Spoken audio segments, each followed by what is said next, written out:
Ассаламуалейкум, құрметті көрермендер.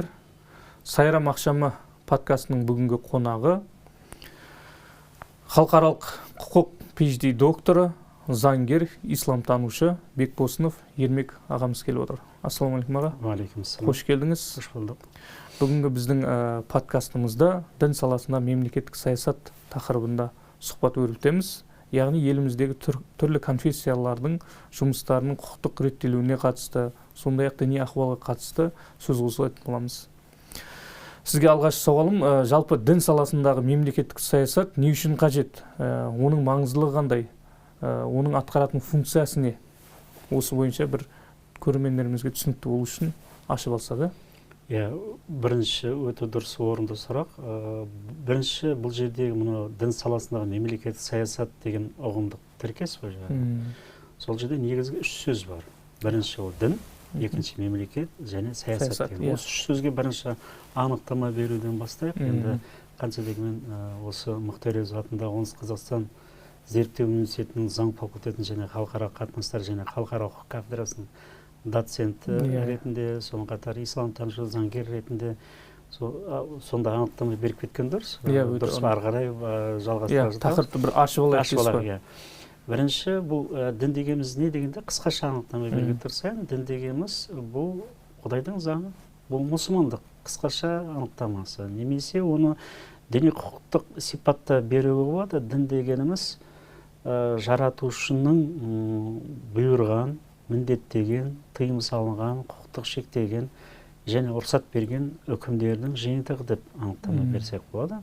Ал енді мемлекет дегеніміз не? Мемлекет белгілі бір аумағы бар, халқы бар, мемлекеттік белгілері бар, мемлекеттегі қоғамдық қатынастарды реттейтін саяси ұйым. Немесе одан да қысқаша анықтама беруге болады. Саясат мемлекет басқарудың өнері деген осындай анықтамалар беруге болады. Ал сондықтан бұл үш ұғымның өзара бұл тақырыпқа өте өзекті. Сондықтан дін саласындағы мемлекеттік саясат не үшін керек деген кезде ол кез келген мемлекет өзінің ішкі қоғамдық татулығын, саяси тұрақтылығын, жалпы қоғамдық қатынастар реттейтін заңдардың орындалуын, оның қамтамасыз етілуін, сонымен қатар бұл дін саласында адам құқықтары бар. Қазақстан Республикасының Конституциясында бірінші бабында оны әрдайым айтып жүрміз. Қазақстан өз демократиялы, зайырлы құқықтық әлеуметтік орнықтырады. Оның басты қазынасы адам құқықтары мен бостандықтары делінген ереже бар. Соны басшылыққа отырып, сонымен қатар Конституцияның 22-ші бабының ар-ождан босану құқығы бар деген сияқты. Сонымен қатар көптеген осы дін саласына қатысты Конституциядағы ережелерді басшылыққа ала отырып, Қазақстан Республикасындағы дін саласындағы мемлекеттік саясат жүргізуді көздейді. Бұл жердегі негізгі мақсат не үшін деген кезде демократиялық және зайырлы қағидаттарды қалыптастыру үшін, мемлекет пен діннің арасындағы қарым-қатынас зайырлы сипатта болатындығын, оның ішінде де көптеген мемлекеттік мекемелердегі, әсіресе білім беру жүйесіндегі білім беру жүйесі зайырлы сипатта болатындығын сол үшін жүргізіледі. Яғни осы дін саласында, сонымен қатар дін саласындағы адам құқықтарын қорғау мақсатында, қамтамасыз ету мақсатында. Себебі мынау заңның, нормативті актілердің негізгі бірнеше функциялар бар. Ол бірінші реттеу функциясы, содан кейін қорғау функциясы, сонымен қатар сақтандыру, тұрақтандыру функциясы бар. Бұл сол үшін керек. Неге деген кезде кез келген қоғамда, мемлекетте дінге сенетіні бар, сенбейтін де бар, әртүрлі қоғамдық бірлестіктер бар, әртүрлі конфессиялар бар. Конституцияның 39-шы бабының екінші тармағында ұлтаралық және конфессияаралық татулықты бұзатын кез келген әрекет конституциялық емес деп танылады деген ереже бар. Сонымен қатар басқа да көптеген ереже бар. Сол жағы ол тек қана құр ереже емес, олар қағидаттар. Сондықтан соларды іске асыру үшін дін саласында мемлекеттік саясат жүргізу кез келген мемлекеттің саясаты. Тіпті діни мемлекеттік басқару жүйесі дінге негізделген мемлекеттерде де сол дін саласындағы мемлекет саясат жүргізуге жабылатын қажеттілігі бар. Неге деген кезде ол мемлекеттерде әртүрлі конфессиялар, тіпті діни топшылықтар, конфессиялар болуы мүмкін. Сондықтан солардың арасындағы қарым-қатынасты реттеу үшін әртүрлі діндегі діни бірлестіктердің немесе дін ұстанатын немесе дін ұстанбайтын жағы азаматтардың арасындағы қоғамдық қатынастарды реттейді. Иә, мынау жалпы өзіңіз айтып өткендей, дін саласына мемлекеттік саясат бұл жалпы адамдардың қауіпсіз, ешқандай құқықтарының бұзылмауы үшін жасалынған дүние. Яғни бұл жерде бірінші кезекте әрине адам құқықтарын қамтамасыз ету үшін. Екіншіден қоғамдық қауіпсіздікті, қоғамдық татулықты саясат. Себебі Қазақстан Республикасының Конституциясының бірінші бабының екінші тармағында республика қызметінің түбегейлі принциптері деген 4 принцип бекітілген. Соның ең бірінші қоғам татулық және саяси тұрақтылық. Республика деген кезде ол тек қана мемлекет қана емес, оны сол мемлекеттік органдармен бірге қоғамдық институттар, жеке тұлғалар, діни бірлестіктер бәрі соны қамтамасыз ету керек.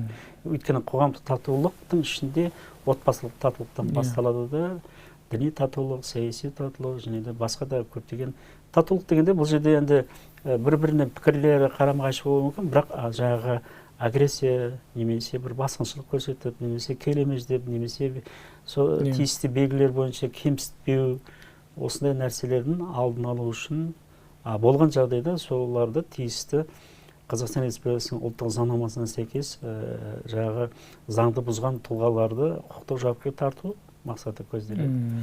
Енді ол кез келген мемлекеттерде олар солай жасауға тиіс. Жалпы мемлекет бұл дін саласындағы саясатты қалыптастыруда белгілі бір заңдар, нормалар шығарады.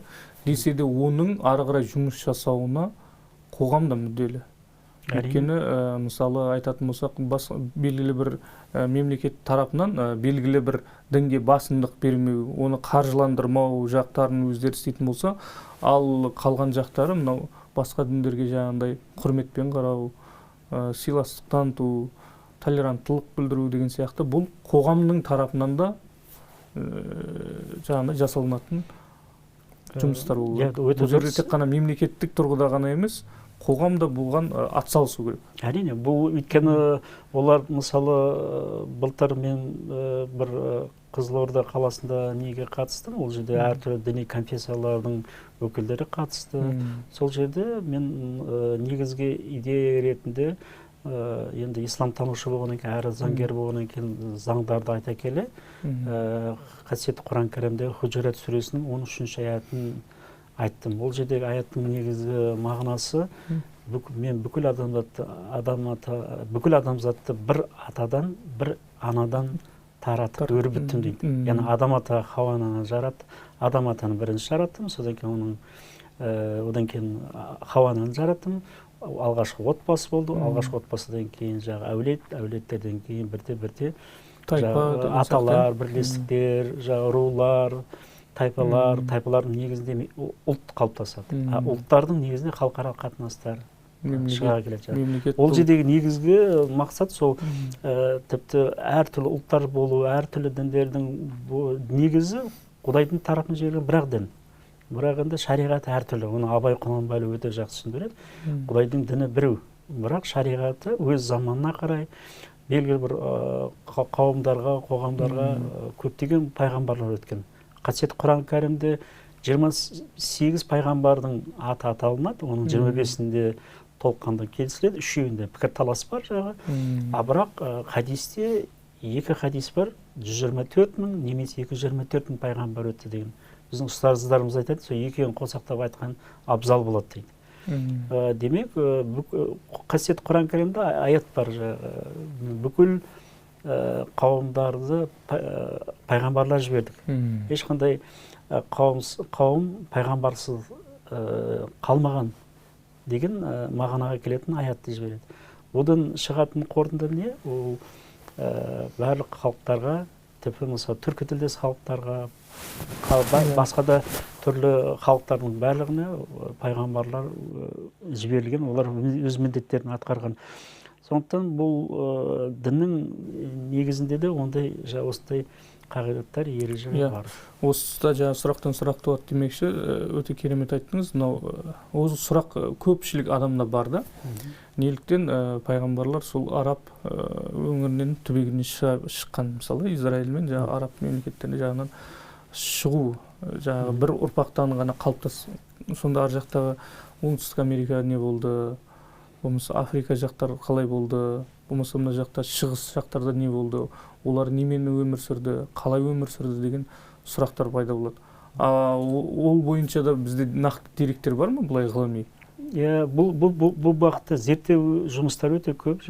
Әрине, оны бұрынғы уақыттарда жазба дәлелдер дейді, тарихи немесе діни жазбалардың негізгі қайнар көзі ретінде көбінде сақталмаған деуге болады. Бірақ негізі жалпы исламтану ғалымдарының айту бойынша қасиетті өзі Құранда да ол айтылады, 4 қасиетті кітап түскен. Оған дейін нәби, расул деп аталынады. Ислам термині бойынша нәби дегені бұл түс көру арқылы, немесе аян көру арқылы, сонымен қатар қысқасы халыққа ауызша өзінің осы Құдайдың заңын, оның бірлігін, оның бар екендігін, бір екендігін, бұл айтқанда Құдайдан басқа Құдай жоқ деген осы кәлиманы, осы сөзді жеткізу мақсатында өз миссия, пайғамбар миссия. Нәби, кітапсыз. Бұлайша айтпаса да түсінікті ғой, өйткені кітап, жазбаша кітаптар ол кейін шықты, тіпті қасиет кітаптар түскеннен кейін шыққан, ол жалпыға белгілі. Сондықтан ол уақыттарда әртүрлі нелерде жазылды олардың. Сондықтан бұл кейбір, бірақ Құранда сондай жалпы мағынадағы аят түсірілген, ол рас нәрсе. Демек, ол басым көпшілігі, демек пайғамбарлардың басым көпшілігі деп айтуға болады. Ауызша пайғамбарлық жазылған. Ал енді расул деген бұл енді бұл мынандай нәрсе ғой, дін деген нәрсе ол бір догмалық негізгі сенім негіздері бар, сонымен қатар өзіндік бір шариғатына қарай, негізіне қарай, заманына қарай өзгеріп отыратын мәселелер де бар да. Сол себептен бұл бірте-бірте әр тайпаға, әр руға пайғамбарлар жеткізілгеннен кейін солардың негізінде насихатталды. Себебі бұл жерде енді әртүрлі ұлттар болғаннан кейін олардың тіл мәселесі бар. Мысалы, одан кейін олардың бір салт дәстүрлері бар, құндылықтары бар, басқа. Сол себептен сол кейбір сарапшылардың, ғалымдардың айтуынша сол тайпалардың басшылары әрі пайғамбарлық нәбилік міндеттерін атқарған деп осындай болжам жасайтын. Аяттардың негізге ала отыр. Сонымен қатар бірте-бірте кітап түскеннен кейін ол әрине Тәурат, Забур, Инжил, Құран, олар енді қасиетті негізгі кітаптар ретінде түсіріліп, содан кейін Тәурат, Забур, Инжил негізі ақиқатына келгенде ол юдаизм діннің негізгі қайнар көздері ең бастапқы кезде. Бұлай айтқанда Исраиль ұлдарына, сол халыққа, қазіргі тілмен айтқанда жалпыға белгілі сөзбен айтқанда еврейлерге жіберген пайғамбарлар. Мұса пайғамбар болсын, одан кейін Дәуіт пайғамбар болсын, Иса пайғамбарға дейін осылар бар, сол ұлтқа жіберілген пайғамбарлар. Ал енді пайғамбарымыз Мұхаммад саллаллаху алейхи ва саллям бұл енді бүкіл адамзатқа жіберілген пайғамбар ретінде белгіленген, әрі соңғы пайғамбар екені белгіленген тиісті аяттар бар. Сондықтан бұл мәселеде бірте-бірте келе осындай бір жалпы осындай пайғамбарлық миссиясымен өзінің ретімен өзінің заманымен келген нәрсе да. Жағы 7-ші ғасырда тамамдайды. Себебі мен кейде өзім философиялық тұрғыдан жалпы адамзатты мысалы орта ғасырға дейін 20 жастар бала сияқты солай былай айтқанда ассоциациялық тұрғыдан ой тұжырым тұрғысынан солай түсінемін. Өйткені адамның жалпы адамзаттың дамуы біртіндеп қалыптасатын нәрсе ғой. Сондықтан Құранда болсын, басқа да қасиет кітаптарда сол тиісті адамзатқа дін мәселелерін, жалпы осы дінді қалай ұстану керек, қалай жүру керек, сол нәрселердің бәрін сол жерде көрсетілген. Бағдар берген, тиісті жағы ойлар айтылған. Қоғамына қарай, деңгейіне қарай дейсіз ғой. Әрине. Иә. Аға, жалпы мынау кез келген мемлекеттің ұлттық қауіпсіздігі үшін, оның тұтастығы үшін міндетті түрде мынау дінаралық және этносаралық келісімді нығайтып алу керек, конфессияаралық. Жалпы осы дін мәселелерді реттеуде, діни мәселелерді реттеудің бір халықаралық, бір үздік тәжірибесі бар ма? Былайша айтқанда идеал модель дейміз ғой. Идеал модель болмаса да бір соған жақындайтын. Жоқ әлде ол белгілі бір діни мәселелердің туындауынан және онан күрестен бір туындайтын бір қалыптасатын дүние ма? Әрине, бұл әртүрлі ұлттар болғаннан кейін, әртүрлі халықтар, әртүрлі мемлекеттер болғандықтан, қазіргі мысалы тарихтағы оны терең қозғамай, қазіргі заманда жағдайды бағамдайтын болсақ, бұл жерде өйткені бір адам бір мемлекет деген қағида бар. Тіпті бір отбасында бір ата-анадан туылған балалардың өздерінде де әрқайсысының өзіндік көзқарасы, сенімдер бар. Тіпті тағдыр әртүрлі болуы мүмкін, жағдайлар әртүрлі болуы мүмкін. Мысалы, кейбір пайғамбарлардың ата-аналары кәпір болған, Құдайға сенбеген, немесе оны ұстанбаған, жақын туыстарды ұстанбаған, тіпті қарсы шыққан. Әйелі немесе керісінше күйеуі, немесе баласы әртүрлі ұстаным. Демек, бұл дін саласы, жалпы дін бостандығы бұл табиғи құқыққа жатады. Оны мемлекет бермейді, оны жағы тек мемлекет оны мойындайды, оған қамтамасыз етеді. Сондықтан бұл табиғи құқықты қамтамасыз ету мақсатында жасалынатын нәрселер ғой.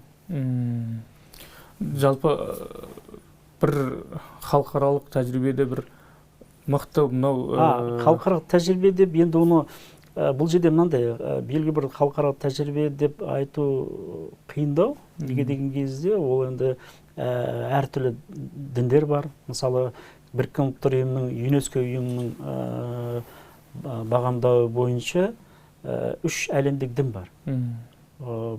Саны жағынан, орналасу жағынан әртүрлі мемлекеттер болу жағдайымен байланысты бұл бірінші кезекте ең көп христиан дінін ұстанатын.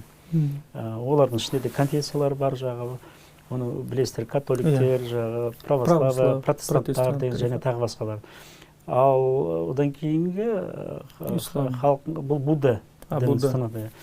Енді Будда дініне қатысты әртүрлі пікір таластарда философиялық ағым деген немесе белгілі бір бұрын дін негіздері болуы мүмкін, бірақ кейін шамалы өзгерген деген сияқты пікір айтатындар бар. Содан кейін осы ислам дініне, яғни бұл 2 миллиардқа жуық халық осыны ұстанады. Сондықтан бұл әлемдік діндер жаңа. Ал енді соның қатар басқа қолдан жасалған, ойдан жасалған, немесе бір саяси жағдайда жасалған, ол дін деп айта алмаймыз, ол ағымдар, немесе сондай бір топтар, сенімдер болады. Өйткені бұндай мәселелер болады. Тіпті Европадағы, мысалы, Европадағы секталар туралы Европа одағының 1996 жылы қаулысы қабылданған.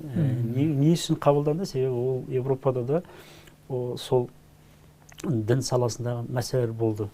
Себебі Европада мультикультурализм тұжырымдамасы қолдан, мультикультурализм және әр алуан мәдениеттілік деген сөз ғой. Әртүрлі мәдениетті ұстанған халықтардың, этностардың, топтардың, жамағаттардың, көпшіліктердің бірге өмір сүруі, бір-бірін құрметтеуі, белгілі бір деңгейде ол өзіндік бір жетістігі болды, бірақ кейінгі уақыттарда Европадағы миграция және де босқындар мәселелері, кейінгі уақыттарда таяу шығыста немесе Африкадағы дамымау мәселелері, осылардың салдарынан Европаға немесе басқа да дамыған елдерге көшу процесі болды. Бұл да өз кезегінде осы дін саласындағы мәселелерге қайта қарауды қарастырды. Сондықтан Европада, содан кейін басқа батыс елдерінде де кейбір діни бірлестіктер болды. Яғни олар ритуалды өз-өзін өлтіру, өздерін жағыз беру, немесе басқа да бір сондай бір тәсілдермен адамдардың өмірін қию жағы фактілер кездесті. Осыған байланысты сол мемлекеттерде сол мультикультурализм мәдени жағы қағидатының толыққанды іске аспағандығын көрсетті. Бұл жөнінде Қазақстан Республикасының президенті Қасым-Жомарт Тоқаевтың осы биылғы 25 жылғы 8 қыркүйек күні Қазақстан халқына жолдаған жолдауында осы жерде осыны айтып өтіледі. Яғни ол себебі ол жерде былай айтқан кезде біздің ұстанымға жалпы шығыс мәдениетіне, әсіресе оның ішінде мұсылмандар мәдениетіне сәйкес келмейтін тұстары да бар. Мысалы, жалпы жаңа айтылған Құжират сүресіндегі негізгі оның идеясы, шартты түрде айтқан кезде кәдімгі ромбик сияқты ғой, өмірдің бұлай басталады, сөйтіп бұлай аяқталады. Бұның негізгі, бұл жерде бұл Құжират сүресінің 13-ші аятының негізгі идеясы, идея бар, жоспар, содан кейін процесс, содан кейін нәтиже. Мысалы 4 сөз бар. Осы негізге алып отырып, сол жерде соны түсіндіруге болады. Бұл жердегі мақсат әртүрлі ұлттар, әртүрлі діндер болды жағдайына қарай, бірақ бірігу керек. Махшар күні өмірдің басталуы, аяқталуы мына жерде түбі біздің алдымызға келген кезде жағы осы мемлекеттің тағдыры туралы, халықтың тағдыры туралы, әртүрлі қоғамдық қатынастардағы әртүрлі қатынастар бойынша бәрі сұралады. Оның ішінде саяси қатынастар, құқықтық қатынастар, дін саласында қатынастар және басқа. Соның бәрі сол жерде талқыланып, сұралып, тиісті жауаптары айтылады, тиісті шешімдері айтылады. Ол жерде идея сол негізі. Ал енді батыстағы мультикультурализмнің бағыты басқаша болды. Ұлттық құндылықтарды емес, басқа емес, жалпы бәріміз бірдейміз.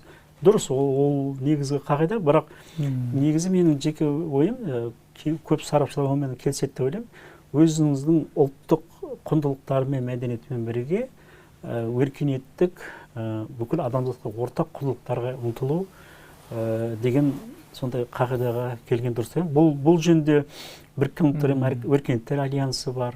Оларды содан кейін осы дін саласындағы жағы мемлекеттік саясаты, сонымен қатар жағы халықаралық тәжірибені соны жасап, соны айтып жүргендер бар. Біздің мысалы Қазақстан Республикасының дін лидерлері съездерін өткізу, бұл нәрсенің бәрі халықаралық тәжірибеге жатқызуға болады. Әлде де жүріп жатыр, бірақ дегенмен де кез келген мемлекетте екі құндылыққа, екі факторға өте мән беріледі. Бұл енді бағана Конституцияның 39-шы бабының ұлтаралық, этносаралық және конфессияаралық. Сонда бір жағынан ұлт, бір жағынан дін. Осы екі, былай айтқанда, құндылық, екі факторды балансын сақтау, ол дұрыс дін саласының мемлекеттік дін саясатын ұстануы. Сонымен қатар этносаралық жағы мемлекеттік саясатты ұстануы, осы екі құндылықты ұстауы бар күшін Қазақстанда тырысып жатыр. Жетістіктер жоқ емес, бар жағы. Ондықтан ол бір қатар мемлекеттер сонда. Кейбір аймақтарда басқаша.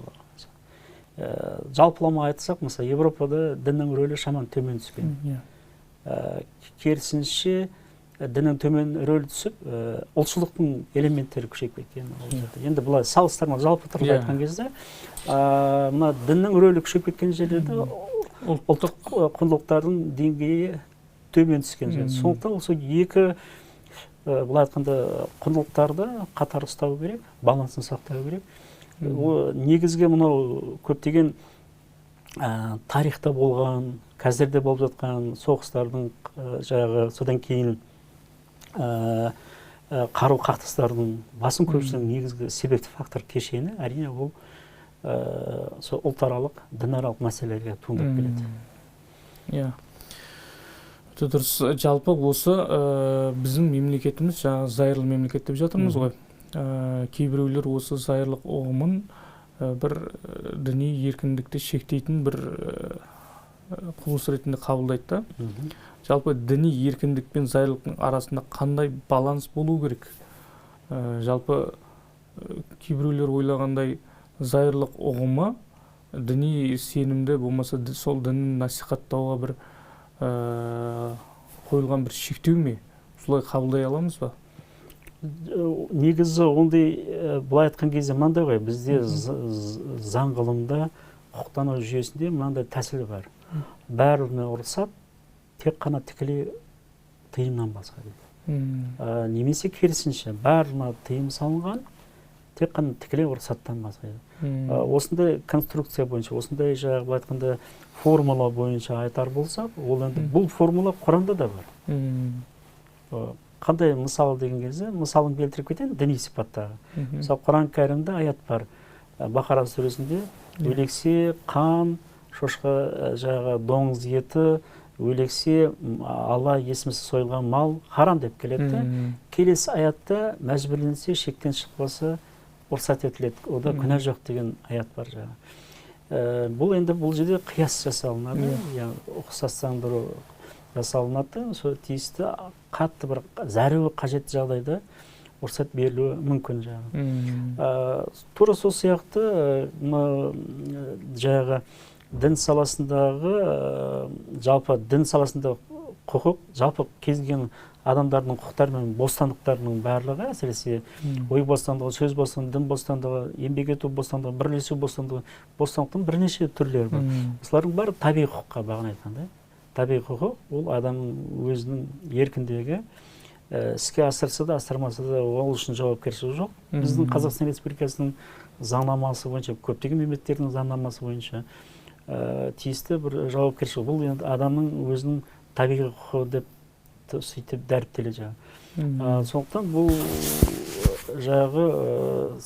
жағы қағидат дұрыс ұстану керек, дұрыс жүргізу керек.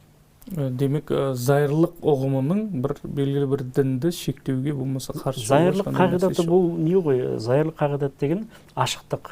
Барлық, яғни мемлекет бағана басқа мемлекет басқару өнері ғой. Мемлекеттің негізгі сол функциясы, міндеті сол қоғам қатынастарды бірдей ұстану, зайырлық препарация, ешқандай бір басымдық бермейді жағы. Содан кейін қоғамдық қатынастарды құқықтық реттеу арқылы жүргізіледі. Ал өзге нормативтік жағы әлеуметтік нормаларға заңның аясында рұқсат беріледі. Діни нормалар, саяси нормалар, мораль, этика нормалары заңның аясында жүргізіледі. Соны жағы мемлекет органдар жағы реттейді, содан кейін іске асырады, қамтамасыз етуін, сонымен қатар оларды қорғайды. Егер мысалы заң бұзылса, сол дін саласына қатысты, немесе діни бірлестіктерге қатысты, жеке тұлғалардың діни сезімдерін қорлау, немесе басқа да қылмыстық кодекстің 174-ші бап бар. Мысалы діни алауыздықта жағы араздықты қоздыру, немесе әкімшілік құқықшылық кодекстің 490-ші бап бар. Діни бірлестіктер, діни қызмет және бірлестіктер туралы заңды бұзу. Ол жерде 8 тармақ бойынша тиісті әкімшілік жауаптылық қарастырылған, сол бойынша реттейді. Сондықтан бұл мәселеде зайырлық қағидаты, яғни діни қызмет, діни бірлестіктер туралы заңның негізгі ережелерінің ішінде сол. Өйткені зайырлық қағидат ол басты ереже, басты қағидат. Қалған ережелер соған сәйкес жүргізіледі. Мысалы, зайырлық қағидаты деп айтылады Конституцияда.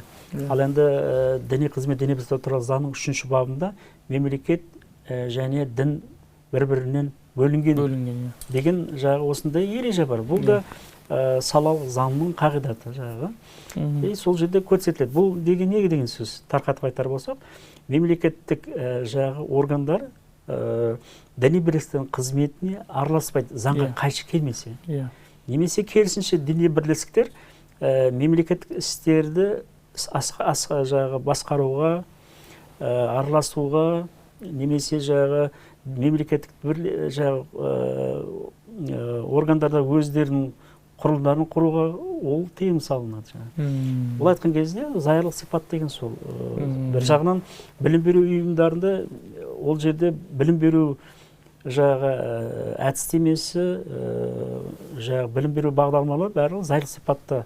Яғни бұл жерде әрине білім беру ұйымдарының ішінде діни білімді беретін мекемелер, ұйымдар, университеттер, колледждер жоғымыз бар Бірақ олар өздерінің жарғыларда сонымен қатар білім беру бағдарламасына сәйкес жүзеге асырады. Ол жерде де мен өзім Шымкент медресе колледжінде 4 жыл құқық негізден сабақ бердім ғой. Ол жерде де сол тек қана діни пәндер емес, ол жерде зайырлық сипаттағы басқа, мысалы, құқық негіздері, саясаттану, философия, басқа да жалпыға міндеттелген нелер бар, пәндер бар. Соларды оқу керек. Түсінікті аға. Жалпы аға өзіңіз әрі заңгер, әрі исламтанушы мамансыз. Бүгінде осы кейбір дін мамандары, әлеуметтік желілерді қарап жатамыз, басқа жерлерді қарап байқап жатамыз. Кейбіреулер өзін ұстазбын деп жатады. Дінге қарсы сыни пікір айтқандарға эмоциялық түрде, агрессивті түрде жауап беріп жатады. Мысалы, өзінің жаңағындай дінге сенбеймін, атеистік көзқарасын білдіргендерге былайша айтқанда малсың, сиырсың деп, кейбіреулер шайтансың деп айтып жатады да, жеке нелеріне өтіп. Бұл қаншалықты заңдық тұрғыда қаралған бұндай нәрселерге? Және дін бұндай мәміледе болуға қаншалықты рұқсат етеді? Немесе рұқсат етпейді деген сияқты? Негізі ол дін негіздерінде соны қатар мемлекеттің заңдарында да ондай қарым-қатынастарға түбегейлі қарсы. Мысалы, дінде зорлық жоқ, сенің дінің өзіңе, менің дінім өзіме, дінге Құдайға сенсін, сенбеген сенбесін деген Құранның аяттары көп, хадистер де бар. Енді ол жағына терең емес, жалпы бар. Бұл жердегі мәселе жағы дінде немесе мемлекет заңдарда емес. Бұл жерде адамдардың мысалы мемлекеттік заңдарды қабылдамауды құқықтық нигилизм дейді. Құқықтық нигилизм деген мемлекеттік жалпы белгілі мемлекетте қабылданған заңдарды менсінбеушілік, немесе оны жек көрушілік, немесе оны орындамаушылық. Оның бәрі сол құқықтық нигилизмнен келеді. Құқықтық нигилизм деген құқықтық сана мен мәдениетке қарсы ұстаным. Дәл сол сияқты дін саласының негіздері бар, бірақ оны дұрыс түсінбей когнитивті бұрмалау деген бар. Когнитивті искажение дейді орысша. Сол когнитивті бұрмалау деген сөз дәстүрлі діндердің қайнар көздерін, ақпараттарды дұрыс не жасамайды. Көбінде буквализм, содан кейін айтқанда үстірт ойлап, сөйтіп өз ойларын пікіріп жазады. Негізі жалпы мұсылман ислам танушы ретінде айтарым, жалпы ислам дінінің 3 негізгі несі бар, ұстыны бар. Ол бірінші ақида, сенім жүйесі, өйткені адамда сенімі болады. Екінші, ол сенімі өз кезегінде көзқарасты қалыптастырады. Көзқарастардың жиынтығы дүниетанымды орнықтырады. Дүниетаным өз кезегінде идеологиясы ретінде соны дәріптеледі, насихатталады, түсіндіріледі. Бұл енді сенім мектебі деп айтсақ болады. Содан кейін екінші бұл ислам, амал іс-әрекеттермен байланысты. Сол себептен кез келген ғылымның өзінің мектептері болады, діни құқықтық мектептер ретінде мазхабтар құрылған. Сол мазхабтардың негізінде осы мәселелер қарастырылады. Жалпы әхлі сүннат уа жамағатты құрайтын 4 мазхаб мойындалған. былай айтқанда мемлекеттердің арасында бір-бірін мойындайды ғой, ресми түрде, жаңағы құқықтық тұрғыдан, дипломатиялық қарым-қатынас сияқты бір-бірін мойындайды. Тура сол сияқты осы әхлі сүннат жамағатта 4 мазхаб бір-бірін мойындайды. Яғни Ханафи, Малики, Шафиғи, Хамбали мазхабтары бір-бірін құрметтейді. Енді өзіндік ерекшеліктері бар, шамал айырмашылықтары бар, бірақ негізгі қағидаттар ереже бойынша сондай. Бұл діни құқықтық мектептер, мазхабтар. Үшінші ұстыны бар. Үшінші ұстыны ол әрине ол ихсан. Ихсан деген сөз ол Құдай мені көріп тұр, мен оны көрмеймін, көрмесем де, бірақ мен өзім әдептілік ұстаным керек, жақсы мәміледе болуым керек деген сияқты сондай ұстаным болу керек. Сондай бір қағида, бір жағынан сондай бір құндылық деп айтсақ болады. Мінекей адамда бірінші айтқан жағы сенімі болуы мүмкін, амалы болуы мүмкін, үшінші жағы ихсаны, мінез-құлқы әлсіздеу болуы мүмкін. Ал сол мінез-құлықты қалыптастыратын классикалық сопылық мектептері бар. Үлкен ұстаздар болған жағы, мысалы Қожа Ахмет Яссауи сияқты, немесе жағы басқа да көптеген осы классикалық сопылықтың өкілдері бар. Солар сол жергілікті халықтың түсінігіне қарай, дүниетанымына қарай, сол исламның негіздерін түсіндіріп, насихаттап жеткізген. Соның негізінде ол мәдениет ретінде, ұлттық мәдениеттің бір құрамдас бөлігі, негізгі бөлігі ретінде қалыптасып орныққан, ғасырлардан бері жалғасын тапқан. Сондықтан оны дәстүрлі дін деп айтатын себебі де сол.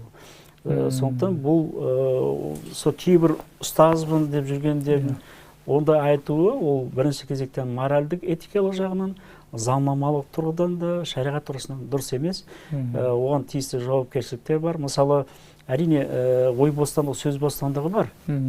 Бірақ бұл нәрсе конституцияда да, заңда да көрсетіледі. Себебі қазіргі бір жағдайына байланысты айыптауға болмайды. Жаңағы айтқан ақида ілімінде, біз кезінде медреседе Стамбулда оқыдық, сонда мынандай тұжырым бар. Ол сенім жүйесіндегі тұжырым. Жақсы адам бұл өмірден жақсы өтуі мүмкін. Түбінде жаман болуы мүмкін. Жаман адам жаман болып өтуі мүмкін. Өзіне байланысты деген сөз ғой. Түбінде ол жақсы болуы мүмкін. Тура сол сияқты мұсылман адам мұсылман өтуі мүмкін, бірақ түбінде кәпір де болып өтуі мүмкін. Ондай жағдайлар болуы мүмкін. Немесе керісінше кәпір деп жүрген адам түбінде ол мұсылман болып өтуі мүмкін. Сондықтан оның қазіргі жағдайын ескере отырып, сен шайтансың, немесе сен малғынсың, мынандайсың деп айыптауды, ол да былай әдептілік тұрғысынан, не тұрғысынан дұрыс емес. Одан да оны дұрыс жолға көрсетіп, ондай адамдармен жақсы мәмілемен, өйткені Құранда да бар ғой, жақсы уағызбен және хикметпен, даналықпен, хикмет деген даналық деген, даналықпен не жаса дейді. Пікір таластыратын болса даналықпен, жақсы мінезбен. Себебі мынау Саққұлақ бидің Шоқан Уәлихановқа 13 жастар балаға 80-дегі қарияны айтқан сөзі бар. Адамның басшысы ақыл, жетекшісі талап, шолушысы ой, жолдасы кәсіп, қорғаны сабырлық, қорғаушысы мінез, сынаушысы халық деген. Сынаушы халық, керемет айтқан, қысқа нұсқа, көп сөздік жоқ. Сонда қарап отырсаңыз, сол адамның басшысы ақыл деген, ақыл деген ол жалпы атау. Ол неден, оны нені қалыптастырады дегенде, бірінші ой. Ой бостандығы бар. Бірақ ой жағы негізді болса, уәжді болса, содан кейін ол жағы біреуді кемсіту мақсатында, немесе бір оны бір жоққа шығару мақсатында қолданса, ол дұрыс нәрсе емес. Ой өз кезегінде пікірді қалыптастырады. Пікірлердің жиынтығы сананы. Сананың да, ойдың да өзіндік деңгейлері бар. Әрине, кейбір адамдарда болуы мүмкін, адамдардың көпшілігінде болуы мүмкін, мысалы, кейбір мәселелерді, оқығаны, әрекетті, бір құндылықты білмеуі мүмкін. Немесе белгі бір қарсы соған ой пікір айтуы мүмкін. Білместікпен, надандықпен басқа. Бірақ ол надан ой деген ол бірінші деңгейдегі ойды. Бірақ надан ой деген ол ол адамды ақымақ дегенді білдірмейді. Жағы ол қай кезде ақымақтық болады? Яғни надандық оймен, пікірмен келе надандық дүниетаным қалыптасқан кезде, сол кезде оны надан немесе ақымақ деп айтуға болады. Сондықтан ол адамның басшысы ақыл, жетекші талап дейді. Талап деген ол жақсыға талаптану керек. Абай Құнанбайұлы талап, еңбек, терең ой, қанағат, рахмет қой. Бұның бәрі қағидат қой, ереже жағы. Сондықтан жағы кісілердің сөзімен айтып келген кезде ондай сөздерді айту жөн емес. Керісінше әдеппен, жақсы уәжбен, сөзбен жағы мұсылмандықты айтып жеткізетін болса, оны жақсы пікір таластыратын болса болады. Мысалы, мынандай бір оқиға болды, теорияға жағынан көбірек болып кетпесін. Мен осы Алматыда 2008-2011-де халықаралық құқық мамандығы бойынша Әл-Фараби атындағы Қазақ ұлттық университетінде оқып жүргем. Шамада 2010 жылы болу керек. Бір Ресейден бір техника ғылым докторы, профессор келді. Оның бір қарындасы сол Алматы қаласында тұрады екен. Сол жерде бір діни бір орында кездесіп қалдық. Ол да бір ізденісте жүрген кісі екен. Бірақ негізі христиандың көзқарасымен, бірақ буддизмде кейбір діндер. Сол кезде ол маған мынандай сұрақ қойды. Сіздер мұсылмандар мынау құрбандық шалған кезде дейді, малды құрбан етесіздер дейді. Ал ол орысша айтқанда это акт насилия дейді. Яғни бұл зорлық-зомбылық актісі ғой. Содан кейін мен ол кісіге кәдімгі хикметпен, жақсы уәжбен айттым. Сіз өзіңіз қандай ұстанымдасыз? Демек сіз ет жемейсіз ғой? Жоқ, мен вегетариансың.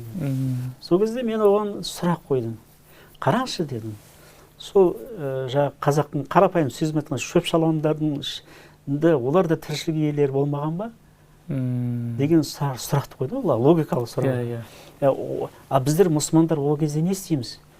Қажеттілік, мұқтаждық. Қазақта қарапайым сөзінде бар ғой, менде азық жоқ, менде азық жоқ, сен неге жазық жоқ деген сияқты сондай сөздерін айтады ғой. Мен айттым, біз мұсылмандар ондай жағдай не істейміз? Мысалы, шөпті орар кезде, ол да тіршілік иесі. Бисмилля рахман рахим деп айтамын. Малды бауыздаған кезде, бисмилля Аллах акбар деп айтып бауыздайды дедім. Сөйтіп барып, сонда Алла Тағаланың алдына барған кезде, ол жаңағы зорлық-зомбылық актісі емес, кәдімгі Алланың рұқсатымен, Алла осындай көріп тұр ғой, мұқтаждығымызды, қажеттілікті соған қарай орындалады дедім. Сонда ана кісі айтады ғой маған, кейде сен ақылмен айтады екенсің, кейде жүрекпен айтады екенсің дейді. Абай Құнанбайұлында көп сөздерін ол кісіге жеткізіп айтып отырсыз, басқа кісілердің де. Сонда айтайын деген, жаңа көрдіңіз бе, бұл былай айтқанда дінаралық диалог. Жаңа айтқан Қызылордада да мен жаңа айтқан ойды Хужурат сүресінің 13-ші аятын айтып болғаннан кейін жаңағы Қызылорда қаласында діни бірлестігі соның келген мессияне қызмет атқаратын болу керек. Философия докторы Төлемен сияқты, бірақ философияның тарихы бойынша доктор PhD екен. Сол кісіге маған жақындап, сіздің жағы ойыңыз жақсы екен, қызықты екен деп өзінің ой пікірін айтты да жағы. Сөйтіп біраз 1-2 минут болса да сөйлесіп қалдық жағы. Бұндай жағы дін арасындағы диалогтар болу керек, сөйлесу керек, түсіндіру керек, жеткізу керек. Ол жалғыз мен емес қой. Мысалы қазір не бір ғалымдар, не бір үлкен кісілер жағы әдемі жақсы уәжмен, сөзмен жеткізіп жатыр дінді.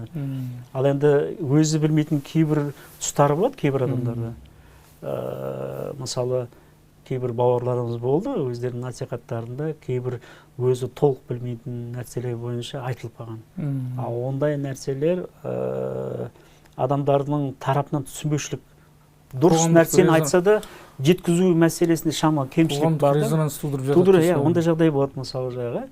Сондықтан ол азаматтарға да айтарым, яғни бұндай жағдайда өте жақсы ұстау керек, себебі қазір әлеуметтік желілер өте маңызды. өте орынды айтып жатсыз.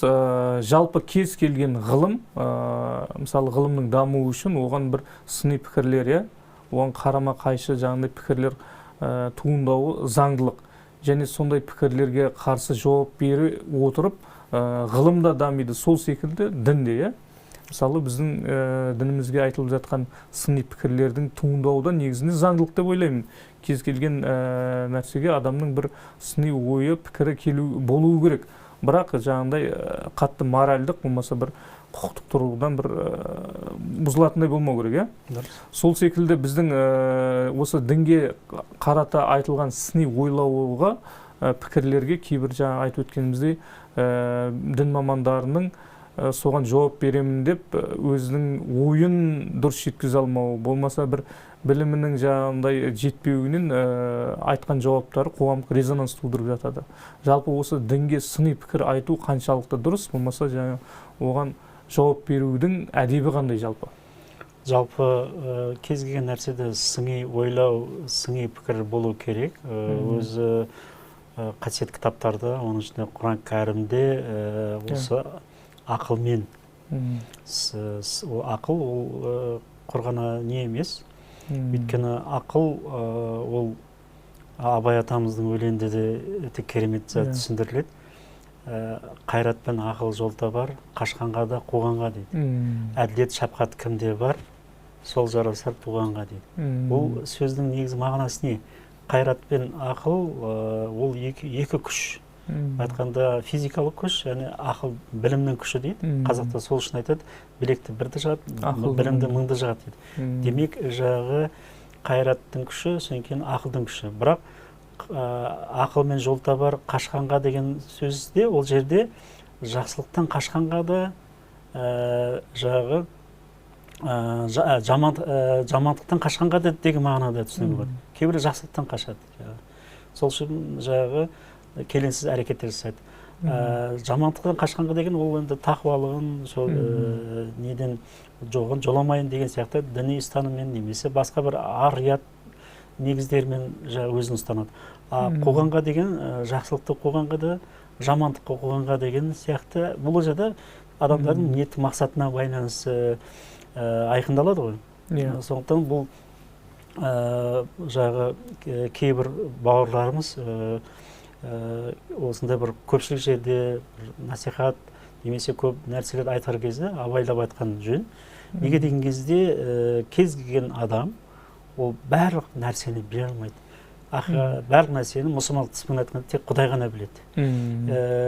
Бір жағынан маман деген ол әмбебап маман емес.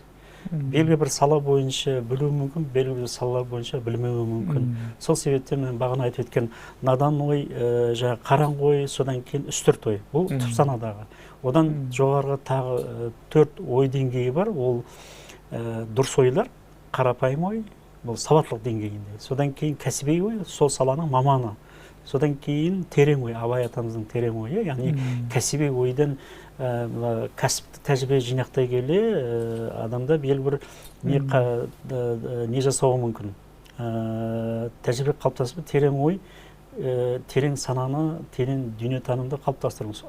Өз кезегінде ең жоғарғы ой сана деңгейі ол ғылыми деңгейде.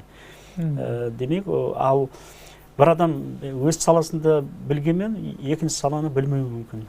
Мысалы, мен өзімді мысалға келтірейін. Мысалы, мен құқық мамандығы, халықаралық құқықтан, ислам құқығынан кәсіби кейбір сұрақтар бойынша, бірқатар сұрақтар бойынша терең, бірқатар сұрақтар бойынша мүмкін ғылыми ойлар болуы мүмкін.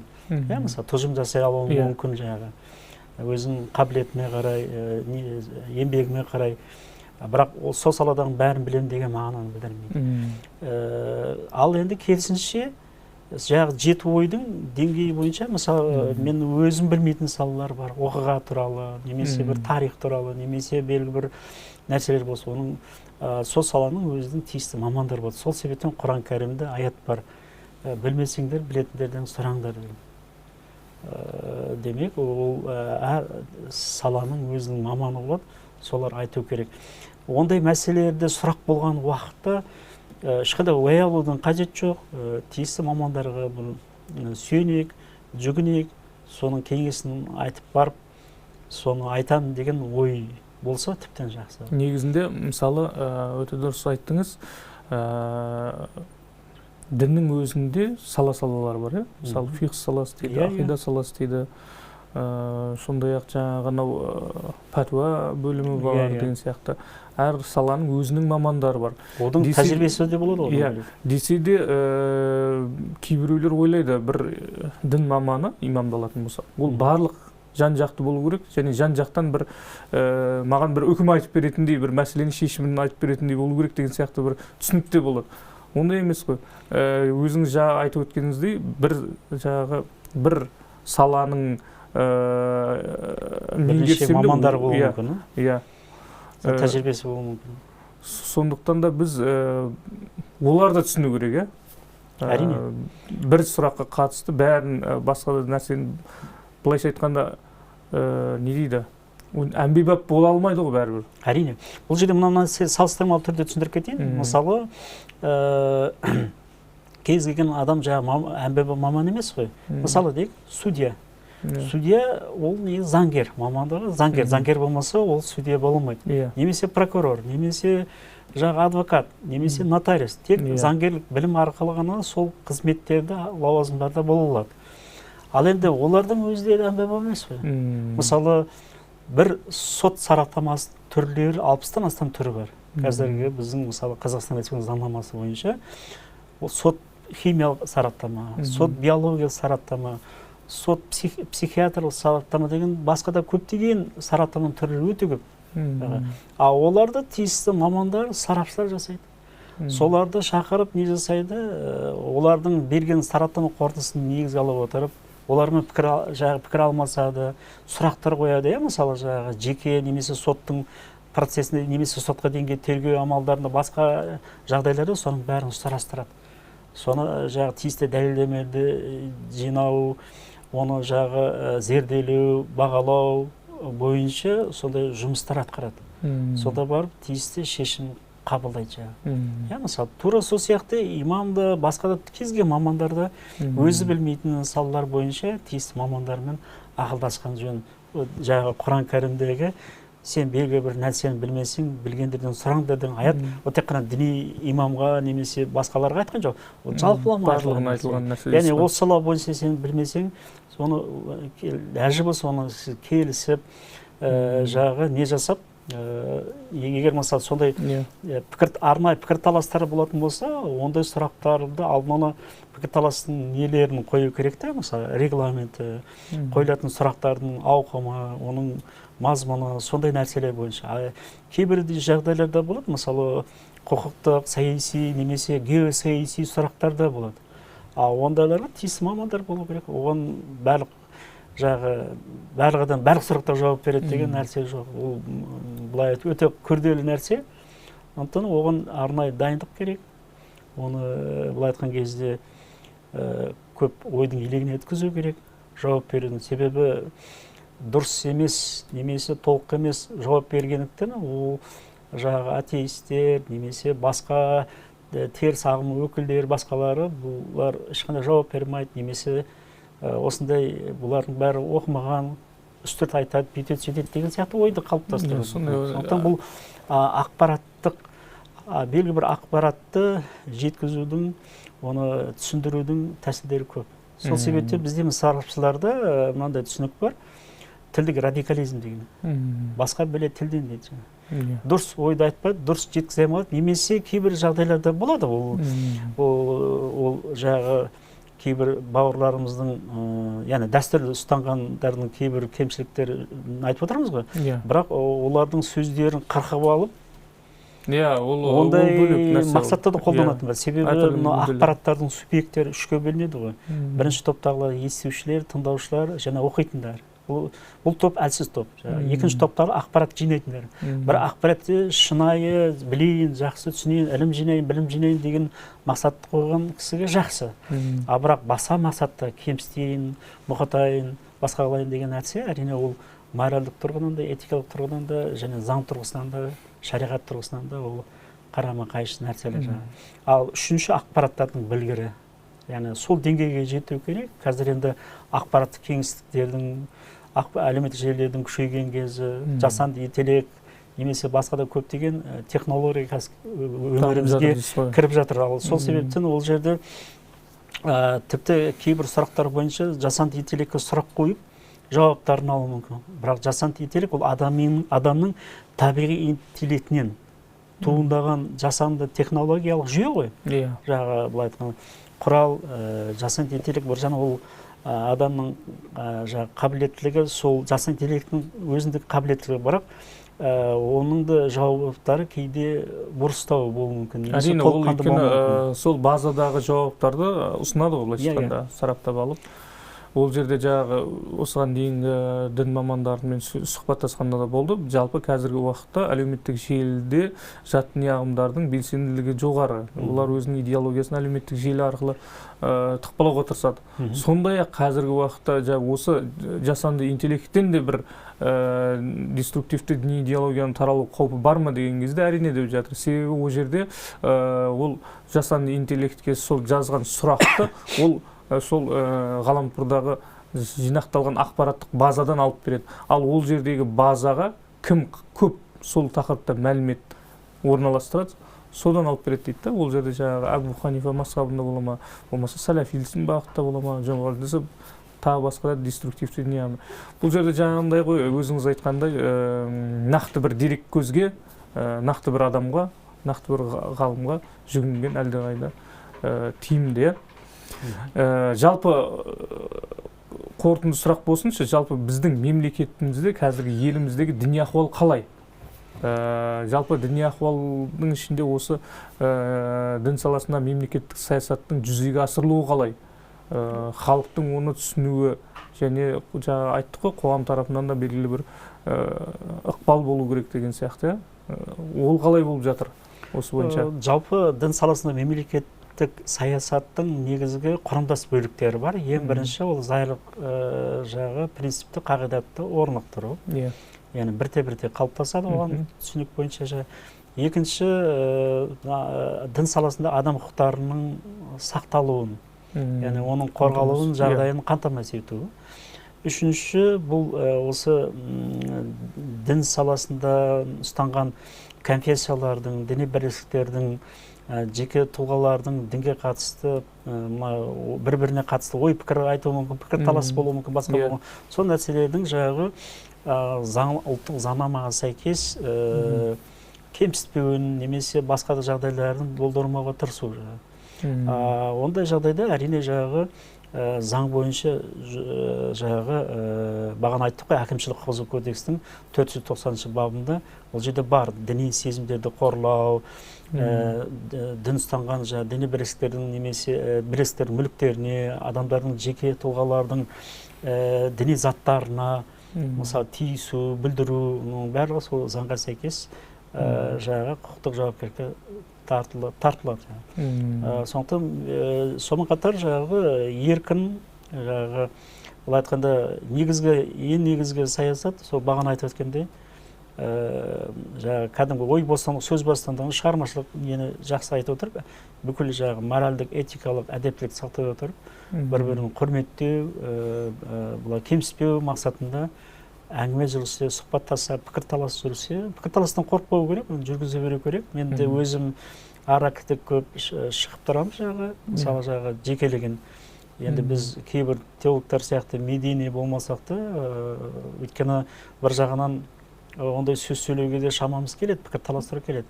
Бірақ оған мынау тәжірибе деген нәрсе керек та. Себебі кейбір жас жігіттер шығып жатыр ғой, жақсы айтады. Бірақ жас ерекшелігіне қарай тәжірибе бірте қалыптасады. Өйткені ол өмірлік тәжірибе бар. Ол жерде сарапшылық тәжірибе бар. Ол жерде жағы тиісті өзінің мысалы имамдық қызмет тәжірибесі де бар. Мысалы мен 15 жыл имамдық қызмет тәжірибем бар. Ал енді тек қана медреседе оқыған, немесе бір діни оқу орнында оқып келіп, ешқандай имамдық тәжірибесі де жоқ, басқа да жоқ. Ол кейбір сұрақтар бойынша не жасауы мүмкін, әлсіз болуы мүмкін, немесе жауап толық болмауы мүмкін. Сонда жағдайда бірінші кезекте өзін, сонымен қатар жағы жалпы өзі ұстанған діннің беделіне былай нұқсан келтіре алмайды, бірақ бір ыңғайсыз бір дұрыс емес стереотиптерді қалыптастыру мүмкін дейсіз ғой. Сондықтан ондай жағдайдан аулақ болу керек. Былай айтқанда 7 рет өлшеп 1 рет кес деген сияқты айтатын сөз. Өйткені бағана негізгі ғылымда бізде қолданатын нәрсе бар, 4К деген бар. Бірінші креативті ойлау, сіңе ойлау, критикалық ойлау. Сіңе ойлау деген сөз, жағы сіңе ойлау деген, бірақ өзіндік бір деңгейде, бір надандық деңгейінде емес, кәдімгі ақылға қонымды, жағы сын болса, пікір болса, онда соны дұрыс жеткізе білу керек. Өйткені адамдарда әртүрлі пікір болуы мүмкін, үстірт пікір болуы мүмкін. Ал соны дұрыс айтып, жеткізіп, насихаттаса, немесе соны дұрыс жауабын берсе, онда ол сол адамдардың ешқандай бір артық бір нәрсесі болмайды. Онда осындай бір тәсілдерді, әдістерді қолдану керек деп ойлаймын. Керемет аға, рахмет сізге. Біріншіден біздің студиямызға келіп, өзіңіздің пікіріңізбен бөлісіп, дін саласына мемлекеттік саясаттың егжей-тегжейлі түсіндіріп бергеніңіз үшін сізге үлкен алғысымды айтамын. Құрметті көрермендер, кез келген мемлекеттің тұтастығы үшін, ұлттық қауіпсіздігі үшін діни тұрақтылық аса маңызды. Сондықтан да біздің мемлекетіміздің, өзіміздің дін саласына мемлекеттік саясат бар. Сол саясат аясында біз мемлекет болып, қоғам болып, осы елдің тұтастығы үшін, бірлігі үшін қызмет жасауымыз парыз. Құрметті көрермендер, бүгінгі подкастымыздан сіздерге үлкен ақпарат бере алдық деп ойлаймын. Ел аман, жұрт тынышта, жолыққанша сау, сәлеметті болыңыздар.